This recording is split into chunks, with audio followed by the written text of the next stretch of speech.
네, 이선균 씨 어제 조사 무려 19시간이나 걸렸습니다. 왜 이렇게 길어졌던 건지 사회부 박자은 기자와 조금 더 알아보도록 하겠습니다. 자, 박 기자, 밤샘 조사까지 했습니다. 그런데 1, 2차 조사는 이렇게 길지 않았습니다. 네, 그렇습니다. 2달 전에 진행됐던 1차 조사는 휴대폰 제출과 간이 시약 검사 등의 1시간, 또 2차 조사는 3시간 정도 걸렸는데요. 어제는 오전 10시부터 오늘 새벽 5시까지 19시간의 밤샘 조사가 이뤄졌습니다. 이 밤샘 조사는 사실 흔치 않습니다. 저도 굉장히 오랜만에 보는데요. 긴급 주요 사건 피의자의 한해 불가피할 때 하는데 밤 9시부터 오전 6시 사이에 조사를 진행하면 피의자 동의를 얻어야 합니다. 그런데 어제 이 씨가 동의를 한 걸 보면 추가 출석을 원치 않았던 것으로 보이고요.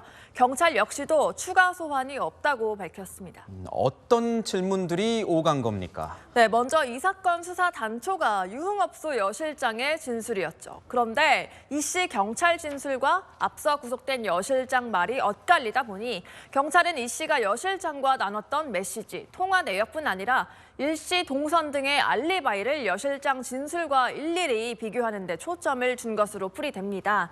먼저 여실장은 경찰 조사에서 이 씨가 우리 집에서 최소 5차례 투약했다고 했고요. 올해 이 씨에게 마약 이름을 언급한 SNS 메시지도 공개됐었죠. 하지만 이 씨는 지난달 2차 조사에서 여실장이 나를 속이고 약을 줬다, 또 마약인 줄 몰랐다는 취지로 진술한 데 이어 오늘 오전 조사를 마치고선 진술의 신빙성을 잘 판단해달라고 했습니다.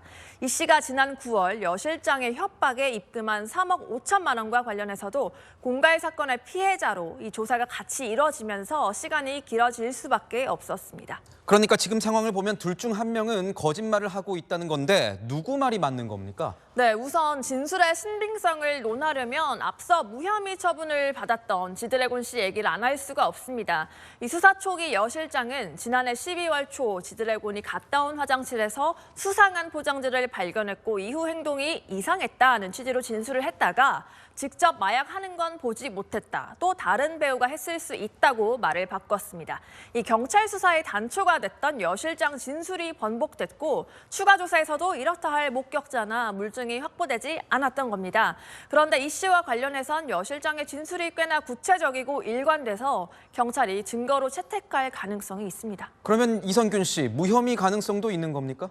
현재로선 경찰이 이 여 실장 진술을 뒷받침할 근거를 얼마나 찾았는지에 달렸습니다. 다만 마약 검사에서 음성이 나왔거나 확실한 물증이 없어도 공범의 진술만으로도 유죄가 나온 경우는 있습니다.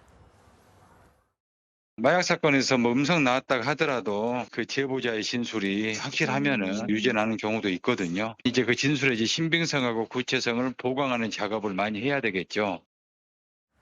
네, 또 여 실장뿐 아니라 모레 구속영장 심사가 예정된 공갈 협박 공범의 추가 진술도 이선균 씨 혐의를 입증하는 변수가 될 수 있습니다. 그런데 경찰이 지드래곤 씨에 이어 이 씨까지 무혐의 처분을 한다면 진술에만 의존해 무리한 수사를 했다는 비판 피하기 어려워 보입니다.